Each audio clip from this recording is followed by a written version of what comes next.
territoire sur lequel on arrive, en fait, c'est la zone de production du roquefort. C'est un territoire qui est profondément marqué par l'élevage ovin, de production laitière. L'enjeu, en fait, après une phase d'intensification importante, c'est de savoir si on continue sur cette voie-là ou est-ce qu'on va revenir à une agriculture plus durable. Développer l'agroécologie sur la zone, en fait, nécessite que les acteurs qui accompagnent les agriculteurs se coordonnent pour avoir une approche globale de la ferme et que l'agriculteur puisse avoir différentes sources de conseils qui soient cohérents entre elles. L'intérêt de développer une approche participative dans ce cas-là, c'est de faire le chemin avec, d'une part, les conseillers et les agriculteurs eux-mêmes. Ce sont des personnes qui sont experts de leur territoire et donc ils vont pouvoir porter un regard tout à fait pertinent sur ce qui est possible de faire.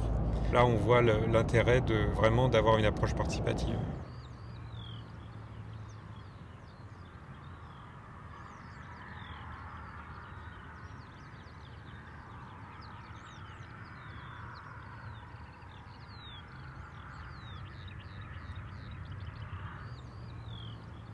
Essayer d'agir en ce moment, maintenant, c'est d'essayer de se projeter à 20 ans et de se questionner sur qu'est-ce que sera l'agriculture sur la zone ici dans 20 ans. On y reviendra, on fera éventuellement différents scénarios. Soit vous êtes à peu près tous d'accord pour dire finalement c'est tel type d'agriculture qu'on veut et à ce moment-là, ok, on met en place une stratégie.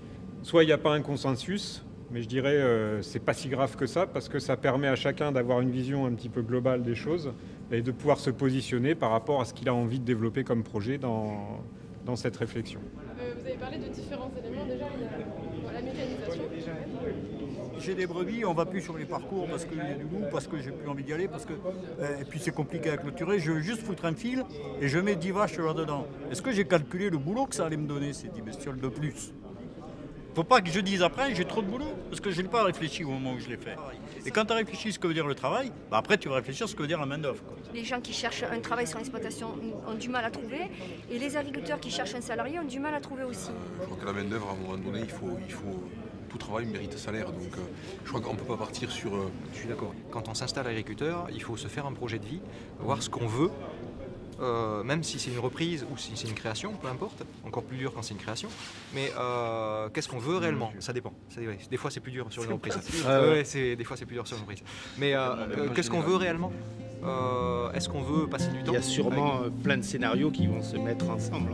Il y a 30 ans de ça, tu avais chaque région avait son petit fromage, un truc comme ça. On pourrait réussir à préserver la OC telle qu'elle est et pas la brader aux industriels, premièrement. Faire le contact avec la nature qui normalement doit dicter le travail qu'on a à faire. Malheureusement, je pense que l'industrialisation et donc l'augmentation des surfaces, On ne considère plus la contrainte. et que parallèlement à ça, il y a plein d'autres. Je pense qu'on manque dans le milieu agricole justement de ce partage, d'échange entre collègues pour pouvoir mieux avancer et pour pouvoir évoluer dans notre façon de voir les choses.